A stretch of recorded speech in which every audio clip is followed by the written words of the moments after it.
నారాయణ సమారంభాం వ్యాసశంకర మధ్యమాం అస్మదాచార్య పర్యంతాం వందే గురు పరంపరాం. నారాయణం నమస్కృత్య నరం చైవ నరోత్తమం దేవీం సరస్వతీం వ్యాసం తతో జయముదీరయేత్. యజ్ఞేశ అచ్యుత గోవింద మాధవ అనంత కేశవ కృష్ణ విష్ణో హృషీకేశ వాసుదేవ నమోస్తుతే. కావేరికా నర్మదయో పవిత్రే సమాగమే సజ్జనతారణాయ సదైవ మాంధాతృపురే వసంతం ఓంకారమీశం శివమేకమీడే. ఓంకారమీశం శివమేకమీడే. ఓంకారాకారమీశానం ఉమానాథం సదాశివం నర్మదాతట సంవాసం పరమేశ్వరమాశ్రయే శ్రీ అమలేశ్వరమాశ్రయే. నమస్తే కూర్మరూపాయ విష్ణవే పరమాత్మనే నారాయణాయ విశ్వాయ వాసుదేవాయ తే నమః. నారాయణాయ విశ్వాయ వాసుదేవాయ తే నమః.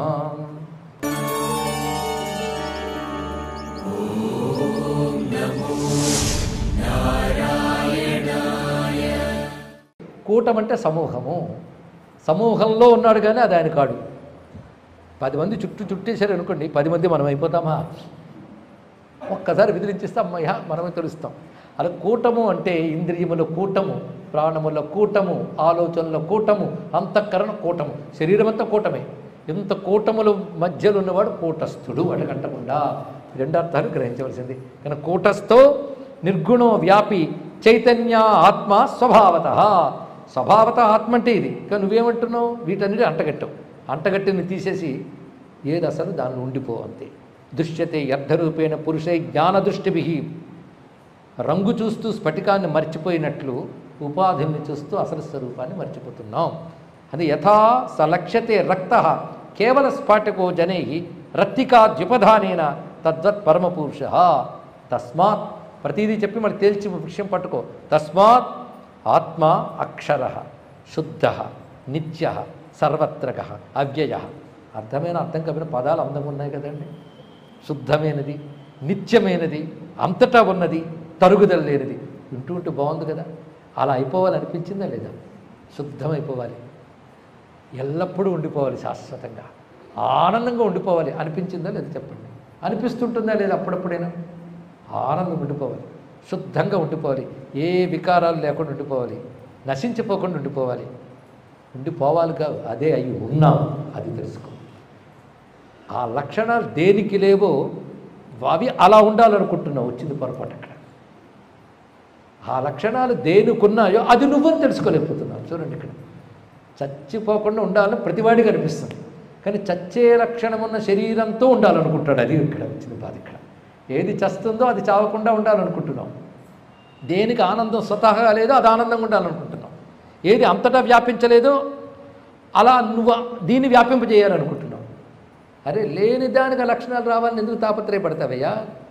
ఉన్నది ఒకటి ఉంది, ఎప్పుడూ ఆనందంగా ఉండేది, ఎంత వ్యాపించింది, శక్తివంతమైనది, అది నువ్వై ఉన్నా. అది మర్చిపోయి చచ్చే లక్షణం పట్టుకుని నేను చావకుండా ఉండాలంటావేంటి? అది ఎలుగుచొస్తుంది. అయ్యో నేను చచ్చిపోతా, నువ్వు చావు. ఈ ఎరుక ఎప్పటికప్పుడు ట్రైనప్ చేసుకోవాలి మనస్సుకి. అందుకే సాధన అంటే విన్నదాన్ని మననం చేసుకోవాలి నిరంతరం. ఏంటి మననం? వచ్చి పడిపోతుంటుంది, నేను కానిదే వచ్చి పడిపోతుంది. నేను మీద అలవాటు అయిపోవడం వల్ల ఒకప్పుడు చెప్పుకున్న ఆధ్యాత్మ సాధన ఎంత కష్టమో. ఇసుకలో గొయ్యి తవ్వడం లాంటిది అయ్యా అన్నాం. గొయ్యి తవ్వుతుంటే ఇసుక పడిపోతుంటుంది. అలాగే నేను ఇది కాదు అంటే మరో వచ్చి పడుతుంటుంది. ఇక్కడ నిరంతర సాధనతో కాని దాన్ని తొలగిస్తూ అయిన దాన్ని పట్టుకుంటూ, ఇది రెండవది అవసరం. మొత్తం అవి తొలగించుకుంటూ కూర్చుంటే లాభం లేదు. అదే ఏవేవి తొలగించాలో ధ్యానం చేస్తే అవి మిగులుతాయి. ఏదిగా మిగలాలనుకున్నావో దాన్ని ధ్యానం చేయాలి. అది మళ్ళీ చెప్తున్నాడు ఇక్కడ. తస్మాత్ ఆత్మ అక్షర శుద్ధ నిత్య సర్వత్రగ అవ్యయ ఉపాసితవ్యో మంతవ్య శ్రోతవ్యశ్చ ముముక్షుభి. అదే ఉపాసితవ్యము. ఉపాసితవ్యం అంటే ఉపాసన చెయ్యు అంటే మంత్రం ఇచ్చేయండి, ఆత్మమంత్రం. ఏమిటి? అహం శుద్ధోహం తావళం 108 సార్లు 1008 సార్లు శుద్ధోహం అహం బ్రహ్మాస్మి. మంత్రాలకి లెక్కలకి లొంగదు అది. ఇక్కడ ఉపాసన అనగాని ఇక్కడ సమీపమునకు చేరుట. మనం నిజంగా సమీపంగా ఉన్నామండి. ఉన్నది ప్రపంచ సమీపం, కానీ దేవి ఉపాసకుట్ట. దేవి దగ్గర ఎంతసేపు ఉపాసన? నిత్య సాన్నిధ్య భావనే ఉపాసన. గుర్తుపెట్టుకోండి, నిత్య సాన్నిధ్య భావనే ఉపాసన. ఇప్పుడు ఎవడు ఏ ఉపాసకుడో తేల్చండి. నిత్య సాన్నిధ్య భావన ఉందా? కనుక మనస్సును పరమాత్మ తిప్పాలన్నమాట. అది ఇటు తిరిగిపోతుంది, అటు తిప్పుతుంటే ఇటు తిరుగుతుంది. దానికి ఒక తొక్క వంకర అంటారు, అది సేమ్ సామి. దీనికోసం పుట్టింది అది. అటు తిప్పి దానికి అభిముఖంగా ప్రయాణింపజేయడం ఉపాసన ఇక్కడ. అది ఉపాసితవ్య అని మొదలు చెప్పాడు ఇక్కడ. అంటే ఆత్మ గురించి తెలుసుకుని బుద్ధిని విచారణ రూపంగా దాని వైపు తిప్పేం చేయాలని? మంతవ్య, మననం చేయి. ఎంత మననం చేసినా ఆ పక్కావిడి చెప్తుంటే వెనకేం చేస్తానండి. అప్పుడు ఒక పని చేయి, పక్కావిడి చేత కూడా ఇదే చెప్పించుకు విను. శ్రోతవ్య, ఇక్కడ ఉపాసితవ్య, మంతవ్య, శ్రోతవ్య. ఎవరికి ఇవన్నీ? ముముక్షుభి. ఎవడికి మోక్షం కావాలని అనుకుంటాడు వాడికయ్యా. నేను అనుకోలేదండి, అయితే వద్దు, నీ సబ్జెక్ట్ కాదు ఇది. ముముక్షుభి ఆత్మావా అరే ద్రష్టవ్య శ్రోతవ్య మంతవ్య. ఏ ఉపనిషత్ భాష అండి? అరే ఆత్మావా అరే, ఆత్మ మాత్రమే ద్రష్టవ్య శ్రోతవ్య మంతవ్య. దాని గురించి మాత్రమే చూడుండి దృష్టి పెట్టు, అది అర్థం ఇక్కడ. చూడు అనగానే ట్రై చేశానండి ఫోటోలో, ఎవడు పంపలే. అది ఇంద్రియం కాదు కదా, దాని ఎందు దృష్టి పెట్టు. అందుకే ఆత్మావారే ద్రష్టవ్య మంతవ్య శ్రోతవ్య. అరే అని చెప్పడంలోనే ఏంటది అటు ఇటు చూస్తావేంటి అని హెచ్చరికనండి ఇక్కడ. ఒక తదేవ అని శబ్దం వేశాడు ఇక్కడ. అది మాత్రమే, అది తప్ప అన్నీ జరుగుతున్నాయి, అది మాత్రమే. కనుక కమలాక్షు నర్చించు కర్మలు విష్ణు చింత, ఇవన్నీ దీని మరొక పేరుతో అదే చెప్తున్నాడు. అదే చింతన చేయి, అదే విను, అదే చూడు, అదే అయిపోతాం. ఇంకోటి ఏమున్నది ఇక్కడ?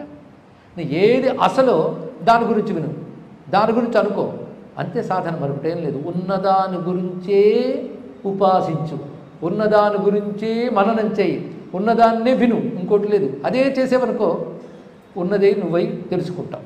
లేని దాని గురించి ఎంత అనుకోవడం వల్ల ఎంత వచ్చి పడింది జన్మలు. లేనిదనుకుంటేనే ఎంత వచ్చి పడిందే, ఉన్నదనుకుంటే సులభంగా పొందగలదయ్యా, అంతే కదా. లేని వస్తువు అనుకుంటేనే అంటుకుంది, జన్మలు ఎత్తున వదలట్లే. ఉన్న వస్తువునే తెలుసుకుని అంటుకుంటే మరి జన్మ ఉండదు. అది తెలుసుకుని ఇక్కడ స్వరూపం, అది నీ స్వరూపం. అది ఉపాసితవ్యో మంతవ్య శ్రోతవ్యశ్చ ముముక్షుభిః యదా మనసి చైతన్యం భాతి సర్వత్ర సర్వదా యోగిన శ్రద్ధానస్య సదా సంపద్యతే స్వయం.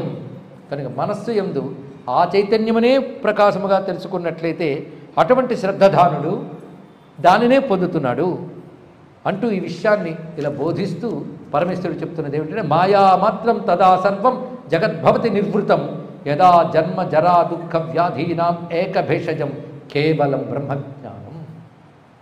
క్షణానికొకలా కనబడుతున్న వస్తువు శాశ్వతం అనుకోవడమే మాయ, మరొకటి కాదు. మాయ ఇంతవరకు ఏదో మాట్లాడుతున్నాం. మాయ అంటే తాను కానిదాన్ని తాను అనుకోవడం, తాను అయిందాన్ని తెలుసుకోలేకపోవడం, అదే కదా. అలా మన ఉండడానికి కారణం అంటే వివిధ విధములుగా కనబడుతున్న ప్రపంచం. ఈ ప్రపంచం మాయా రచన. ఈ మాయ ఎప్పుడు పోతుంది అంటే దానికి నిర్వృత్తి ఉంది, నాశనం ఉంది. మాయకి నాశనం ఉంది. ఎందుకంటే జ్ఞానం చేత. ఎందుకు అది నశించాలి అంటే దానివల్ల జన్మజరా దుఃఖ వ్యాధులు వస్తున్నాయి కనుక అది తొలగించుకోవడం. ఏకభేషజం కేవలం బ్రహ్మ విజ్ఞానం. ఆ బ్రహ్మ విజ్ఞానమే జాయతే అసౌ సదాశివ. ఆ బ్రహ్మ విజ్ఞానానికి సదాశివము అని పేరు. అది కానీ వచ్చేసిందా మాయారూపమైన సంసారం నేను కాదని పక్కన పెట్టి శుద్ధమైన తత్వముగా నువ్వు మిగిలిపోతావు. అది అనంతమది. అప్పుడు ఆ విచారణ చేస్తూ అటు వెళ్ళినవాడు ఎలా అందులో ఏకమైపోతాడు అంటే, యథా నదీ నదా లోకే సాగరా నైకతాం యయుః. ప్రవహిస్తున్న నది సముద్రంలోకి చేరి ఏకం ఎలా అయిపోతుందో విచారణ చేసే జీవుడు శుద్ధమైన బ్రహ్మము గురించే విచారణ చేసి చేసి చేసి అది తానైపోతాడయ్యా అన్నాడు ఇక్కడ. అంతే కదా. నది సముద్రం వైపు డైరెక్షన్ తిరిగింది, అటు ప్రయాణం ప్రారంభించింది, అక్కడికి వెళ్ళింది, కలిసిపోయింది. అలాగే నీ బుద్ధి యొక్క ప్రవాహాన్ని పరమాత్మ తిప్పు, అటే ప్రవహింపజేయి, అందులో ఏకమైపో అంతే చెప్తున్నాడు ఇక్కడ. అందుకే తదేక చింతన వల్ల ఏకత్వం లభిస్తుంది. ఐక్యానికి ఏకచింతనే మార్గము. ఇంత చక్కటి ఉపమానం చెప్తే అజ్ఞేనాన వృతములోకే విజ్ఞానం తేన ముహ్యతి విజ్ఞానం నిర్మలం సూక్ష్మం నిర్వికల్పం తదవ్యయం. దీన్ని బట్టి విజ్ఞానాన్ని కప్పేసేది అజ్ఞానం మాత్రమే. ఈ ఆవరణ తీసి దాన్ని తెలుసుకునే ప్రయత్నం చేయాలి. దాన్ని తెలుసుకుని జ్ఞానం పేరే సాంఖ్యమని యోగమని చెప్తారు సుమా. సాంఖ్యము యోగము సర్వ వేదాంత సారంభి యోగస్తత్ర ఏకచిత్తత. అద్భుతమైన మాట. సమస్త వేదాంతము యొక్క సారము యోగము. అంటే ఇప్పుడు మనకు సమస్య తెలిసింది, పరిష్కారం ఏంటో తెలిసింది, సాధన ఏం చేయాలి ఇప్పుడు? అది కదా, ఇది విని వెళ్ళిపోతే అయిపోయిందండి. లడ్డు ఎలా తయారు చేయాలో పాఠం చెప్పాం. ఆ కడుపు నిండిపోయిందండి అని ఎవడు వెళ్ళడు, ఇంటికి వెళ్ళి లడ్డు చేసుకు తింటాడు, అంతే కదా. కానీ విన్న తర్వాత చేయాల్సింది అది. అది ఒకటే సాధన. చూడండి, ఒక్క మాటలో చెప్తున్నాడు, సర్వ వేదాంత సారం యోగ. అన్ని వేదాంతాల సారం పేరు యోగం. యోగం అంటే తత్ర ఏకచిత్తత. కృష్ణ పరమాత్మ కూడా గీతలో ఇదే వాక్యాన్ని చెప్పాడు యోగకి. ఏకచిత్తముగా దాని గురించే నీ మనసు ఫోకస్గా వెళ్ళడమే అది. యోగాత్ సంజాయతే జ్ఞానం. యోగం వల్ల జ్ఞానం వస్తుంది. జ్ఞానాత్ యోగ ప్రవర్తతే. జ్ఞానం వల్ల యోగం ప్రవర్తిస్తుంది సుమా. యోగ జ్ఞానాభియుక్తస్య నావాప్యం విద్యతే క్వచిత్. యోగము జ్ఞానము అంటే యోగం తత్రేక చిత్తత వల్ల జ్ఞానం తెలియడం, తెలిసిన దానితో ఏకమవడం. అది యోగం వల్ల జ్ఞానం, జ్ఞానం వల్ల యోగం. ఇది ఎవరికైతే సిద్ధిస్తుందో వాడు పొందాల్సింది ఇంకోటి లేదు సుమా. నావాప్యం విద్యతే క్వచిత్. దానినే యదేవ యోగినే యాంతి సాంఖ్యై తదతి గమ్యతే. అది యోగము, అదే సాంఖ్యము. రెండింటికి ఒకటే లక్షణం, ఏకచిత్తతే. సాంఖ్యం అనే మాట ఇక్కడ కృష్ణ పరమాత్మ గీతలో చెప్పిన సాంఖ్యం. సమ్యక్షాతం జ్ఞానం. జ్ఞానమేంటో గ్రహించడం సాంఖ్యమైతే, చిత్తాన్ని ఏకాగ్రంగా దాని ఎందుకు ప్రవర్తింపజేయడం యోగమైంది కనుక రెండింటికి భేదం లేదు. అందుకే యదేవ యోగినో యాంతి సాంఖ్యైస్తదతి గమ్యతే. ఏకం సాంఖ్యంచ యోగశ్చ యప్పశ్యతి స తత్వవిత్. ఎవడు యోగ సాంఖ్యాలను ఒకటిగా చూస్తాడో వాడు తత్వవేత్త. అన్యేహి యోగినో విప్రా ఐశ్వర్యాసక్త చేత సహా. గొప్ప మాట చెప్పారండి, బాగుందండి. మరి చాలామంది సాధకులను లోకంలో చూస్తుంటాం కదా, వాళ్ళు ఈశ్వరుడు భక్తనో మంత్రమో ఉపాసనో అభిషేకాలనో పూజలనో చేస్తూ ఏకాగ్రంగా సమాధులు ఇవన్నీ చేస్తున్న వాళ్ళు కనబడుతున్నారు కదా. అంటే వాళ్ళు అన్యయోగులు అనిపించుకుంటారు. ఎందుకంటే వాళ్ళు ఐశ్వర్యాసక్త చేత సహా. గొప్పతనాలు కావాలనే దృష్టితో సాధనలు చేసే వాళ్ళందరూ కూడా యోగులు కారు సుమా. వాళ్ళని ఐశ్వర్యాసక్త చేతస్కులు. వాళ్ళు ఒక రకమైన యోగులు. ఎందుకంటే కొందరు యోగులను మనం చూస్తుంటే వాడు సమాధిలో కొన్ని ఏళ్ళు ఉన్నాడండి అంటారు. అది గొప్పదా అంటే మామూలు మనకంటే గొప్పది. ఇంకొక యోగి ఉంటాడు, ఇలా కూర్చొనిగానే మీ ముందు అలా అనగానే విభూతి సృష్టి అవుతుంది. ఇక్కడ వాడు మనస్సును ఏకాగ్రపరిచి సాధన చేయడం వల్ల స్థితి వచ్చింది కదా. కానీ అది యోగం అనుకుంటామేమో అని చెప్తున్నాడు. అవి ఐశ్వర్యాసక్త చేతస. ఐశ్వర్యములంటూ గొప్పతనములు కోరుకొని చేసినటువంటి ఆ సాధకులు ఉన్నారే, ఆ యోగం గురించి నేను చెప్పట్లేదు. మీరు అడిగింది దాని గురించి కాదు. మీరు అడిగింది ఆత్మ ఏమిటి, బ్రహ్మం ఏమిటి అడిగారు కనుక దానికి సంబంధించిన యోగం చెప్తున్నాను. సాంఖ్యమునకు ఆ యోగమునకు భేదం లేదు.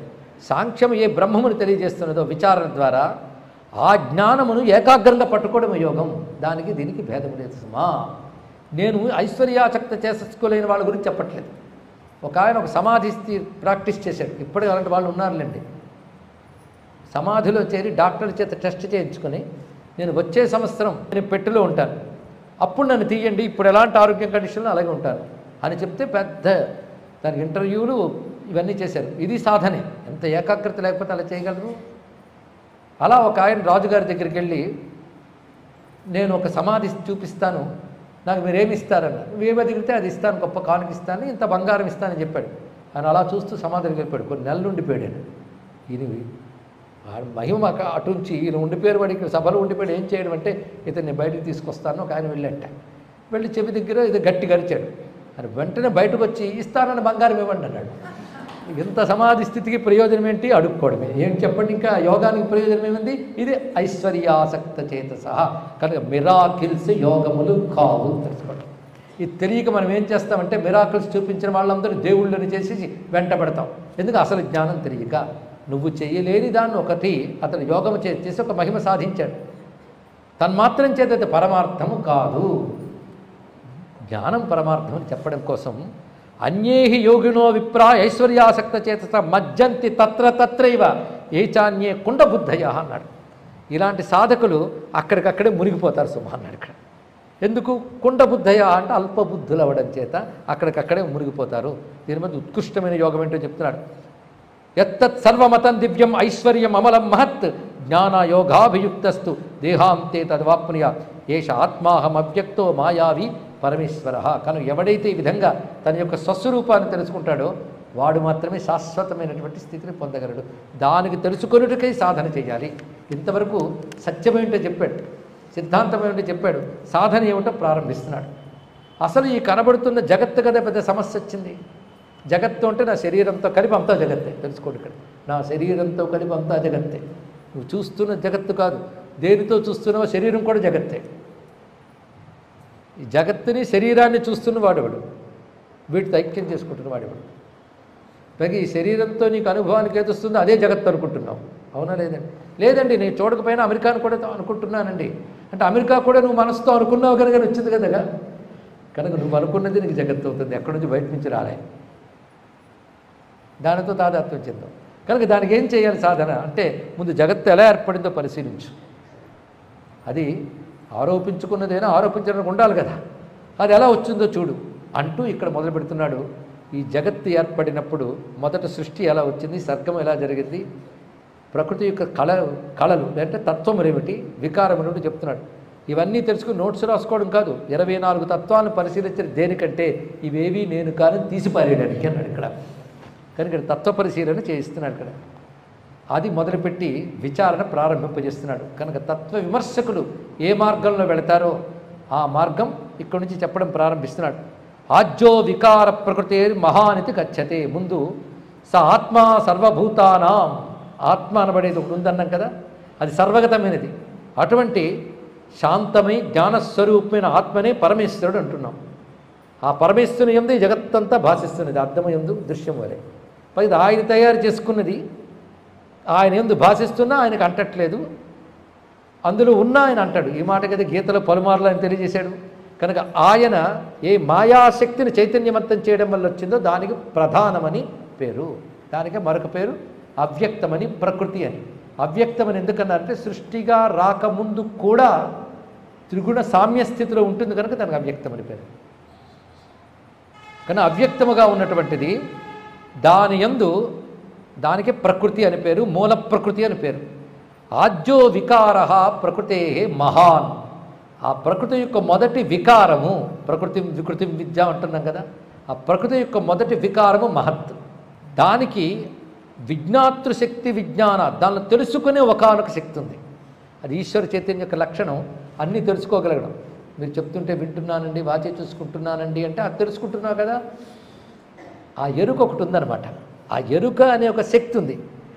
ఆ విజ్ఞానం వల్ల అహంకారం అనేది ఉత్పన్నమైంది అన్నాడు ఇక్కడ. కానీ మహత్తు నుంచి అహంకారం రావడానికి కారణం దాని యందు స్వతసిద్ధంగా ఉన్న విజ్ఞాతృశక్తి, తెలుసుకునే ఒకానొక శక్తి. ఈ ప్రకృతి మహత్తుగా రాగానే దాని నుంచి పొటమరించి అహంకారంగా వ్యక్తమైంది. తెలుసుకునే ఒకానొక శక్తి అహంకారంగా వ్యక్తమైంది. అహంకారంగా వ్యక్తమైనటువంటిది ఎవడైతే ఉన్నాడో ఆ స్ఫురణ పేరు జీవుడు అంటున్నారు ఇక్కడ. అహంకారంగా వ్యక్తమైనవాడు. ఏక ఏవ మహానాత్మ సోహంకారో విధీయతే సజీవ సహ అంతరాత్మేతి గీయతే తత్వచింతకై. వాణ్ణి అంటే నేను అనుకుని ఏదైతే ఉత్పన్నమైందో వాడిని జీవుడని వ్యవహరిస్తున్నాం. వాడే సుఖము దుఃఖము ఇవన్నీ తెలుసుకుంటున్నాను అంటున్నాడు. విజ్ఞానాత్మ అంటారు వాడిని ఇక్కడ. అలా వచ్చినటువంటి అది ఎప్పుడు రావాలో ఒక సమయం ఉంది, వాడి కర్మానుభవం బట్టి. దాని పేరు కాలం అని అర్థం వచ్చింది.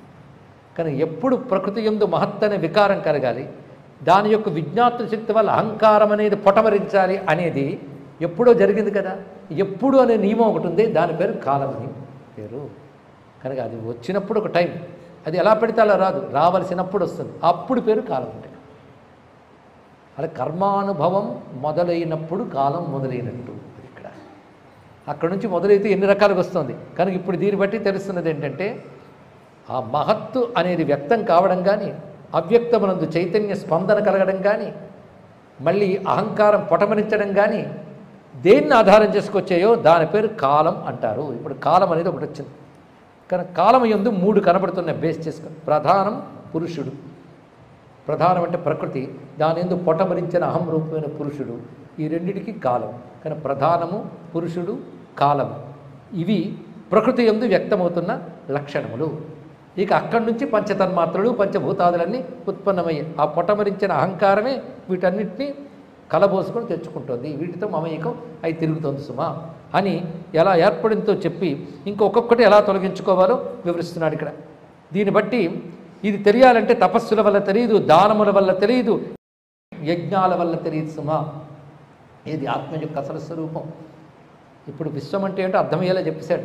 విశ్వంలో పంచభూతాలు ఉన్నాయా, పంచ తన్మాత్రలు ఉన్నాయా, పంచ ప్రాణాలు, ఇవన్నీ కలిపితే ప్రకృతి. దానికంటే ముందున్నది నేను అనేది దీనికి. అది వచ్చి వీటికి తగులుకుంది.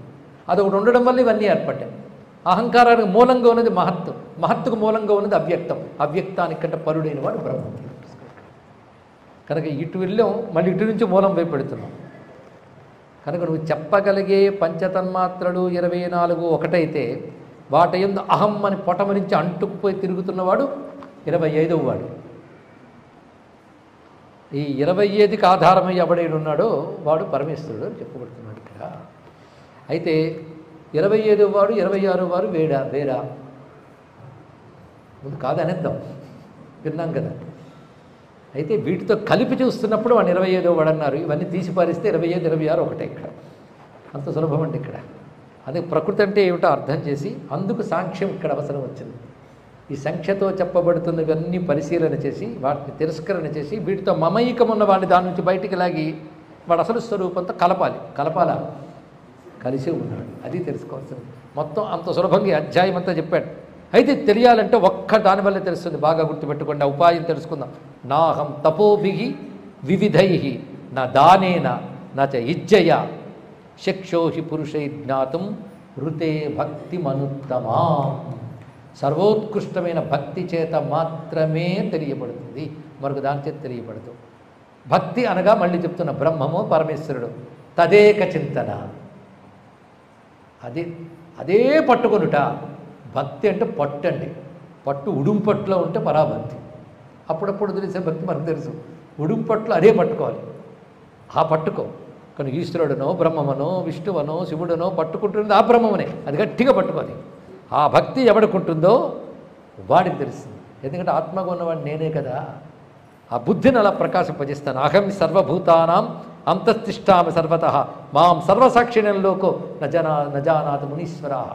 ఏ బ్రహ్మమైతే ఈశ్వరుడుగా విశ్వాన్ని నడుపుతుందో వాడినే ఆత్మగా అంతర్యామిగా ఉన్నాను గనక నన్నే పట్టుకున్న వాడికి స్వస్వరూపాన్ని నేనే అందిస్తాను, ప్రేరేపిస్తాను. కనుక చేయవలసిన సాధన ఒక్కటే నన్ను పట్టుకోవడమే అని సర్వశాస్త్రము చెప్తున్నాయి. గృణంతి సతతం వేద మామేకం పరమేశ్వరం యజంతి వివిధైర్యజ్ఞే బ్రాహ్మణ వేదికే మకై. అలాంటి ఆ ఈశ్వరుడైన నన్నే యజ్ఞములు సాధనలు అన్ని లక్ష్యముగా చెప్తున్నాయి. లక్ష్యమైన నన్ను విడిచిపెట్టి యజ్ఞముల వల్ల వచ్చే ఫలాల వైపు దృష్టి పెట్టడం వల్ల తెలియబడట్లేదు. ఇక్కడ అహం ఈ సర్వ హవిషా భోక్తా చైవ ఫలప్రద. నిజానికి మీరు చేస్తున్న యజ్ఞయాగాదుల్లో స్వీకరించేది నేనే, ఫలమిచ్చేవాడిని నేనే. కానీ మీరు ఫలాల మీద దృష్టి పెట్టి ఇచ్చేవాడిని మర్చిపోతున్నారు. ఇక్కడ అది పడితే ఈశ్వరుడు నేను తెలుస్తున్నాను. ఇదే భోక్తారం యజ్ఞ తపస సర్వలోక మహేశ్వరం. గీతావాక్యములు కలుస్తున్నాయి. సర్వదేవతనుర్భూత్వా సర్వాత్మ సర్వసంప్లుత. సర్వదేవతారూపమును ధరించి యజ్ఞము నుంచి స్వీకరించేవాడు నేనే. ఇలాంటి సర్వము నేనని తెలుసుకుంటున్నవాడు విద్వాంసుడు, ధార్మికుడు, వేదవాది. అలాంటి నన్ను ఉపాసించేవాడు ఏ వర్ణం వాడైనా వాడికి ముక్తినిస్తాను. బ్రాహ్మణా క్షత్రియా వైశ్యా ధార్మికా మాముపాసతే తేషాం దదామి తస్థానం ఆనందం పరమం పదం. అన్యేపి ఏ స్వధర్మస్థా. అన్యేపి అంటే ఈ వర్ణముల వారందరూ. ఇక్కడ వైశ్యాహ ధార్మిక అన్నప్పుడు ఇంకో వర్ణం చెప్పలేదా అంటే అది చెప్తున్నాడు. స్వధర్మస్థాహ శూద్రాదయ అంటే చతుర్వర్ణాల వారు, ఇంకా ఏ వర్ణం లేని స్థితిలో ఉన్నవాళ్ళు కూడా భక్తిమంత ప్రముచ్యంతే కాలేనాపిక సంగత. ఎలాగోలా నన్ను పట్టుకుంటే నేరుగా ఆత్మగా పట్టుకున్నాడా వెంటనే ముక్తి లభిస్తుంది. లేదా క్రమంగా నన్ను పట్టుకున్నాడా అంటే దేవతగానో లేక ఈశ్వరుడుగానో ఇలా ఆరాధిస్తే కాలేనాపి సంగత. వాడు కాలంలో క్రమంగా నన్ను పొందగలడు. కానీ భక్తి చేత మాత్రమే నన్ను పొందగలరు. ఒక్కడు గుర్తుపెట్టుకో, మద్భక్త నవినశ్యంతి. నా భక్తుడు నశించడు, నన్ను పట్టుకున్నవాడు నశించడు. మద్భక్త వీతకల్మషాహ. నాకు భక్తులైన వాడు కల్మషులన్నీ పోగొట్టుకుంటాడు. ఆదావేవ ప్రతిజ్ఞాతం. ఎప్పుడో ఒట్టి పెట్టేసాను తెలుసా నేను. ఏమని? ఆదావేవ ప్రతిజ్ఞాతం నమే భక్త ప్రణశ్యతి. నా భక్తుడు నశించిపోడు అని నేను ప్రతిజ్ఞ చేశాను కనుక మూఢుడైనా సరే మేధావి అయినా సరే నన్ను పట్టుకుంటే ముక్తి పొందుతాడు. పట్టుకోవడం పేరే భక్తి. ఇంత చక్కగా చెప్పి అంతా నేనే కనుక నన్ను పట్టుకో అన్నాడు. ఇక్కడ విశ్వమంతా నేనే అన్న మాట తేగానే చూస్తున్నాడు, చూపిస్తాను అంటున్నాడు శివుడు. శివుని ఉపాస్యమూర్తుల్లోకెల్లా ఒక మహామూర్తిని ఇక్కడ దర్శించబోతున్నాం. ఆ మహామూర్తి సమస్త విశ్వమూర్తి. అది సనక సనందనాదులందరికీ శివుడు చూపిస్తున్నాడు. అది చూపిస్తే ఇంకేం చూడొచ్చు, ఇంకేం చూడక్కర్లేదు. దీన్నంతటి అనుభవానికి ఇవ్వబోతూ ఇంకా ఆగిపోలే. సాధన స్వరూపం పూర్తి చేయలేదే. పరమేశ్వరుడు అంటే ఏమిటి, విశ్వం అంటే ఏమిటి, ఆత్మ అంటే ఏమిటి, బ్రహ్మం అంటే ఏమిటో క్లియర్ కట్గా చెప్పాడు. అది యోగముతో పొందన్నాడు. యోగం అంటే ఏమిటి మరి చెప్పద్దు, అది చెప్తాడు. యోగం ద్వారా పొందేక వాడు ఎక్కడికో ఠామ్ అని విశ్వం దాటి ఎక్కడికి వెళ్ళిపోడు. ఎక్కడికెళ్ళినా విశ్వమే. వాడు బ్రహ్మలోకానికన్నా విశ్వమే, మరో లోకానికన్నా విశ్వమే. అంతా అది చూస్తున్నప్పుడు ఎక్కడుంటే అక్కడే బ్రహ్మమునందు దైవమవుతాడు. కానీ అంతా బ్రహ్మమే అని చూడడం యోగంతో సాధ్యమవుతుంది. అది ఏం చేస్తాడంటే చూపించి చెప్తాడండి. చెప్పి చూపించడం కాకుండా. కానీ ఇప్పుడు మాట్లాడుతూ శివుడు ఒక వింత చేయబోతున్నాడు. ఆ వింతతో వీళ్ళు ఆశ్చర్యపోయి చూస్తే మళ్ళీ స్థిమితపడి యోగం అంటే ఏమిటో చెప్తున్నాను నేను అన్నాడు. కనుకనే సిద్ధాంతం అది, సత్యం అది, నీ స్థితి ఇది, ఇది పొందడానికి నువ్వేం చేయాలి. అంత చక్కటి అందమైన ఈశ్వర గీతని చెప్తున్నాడు.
Now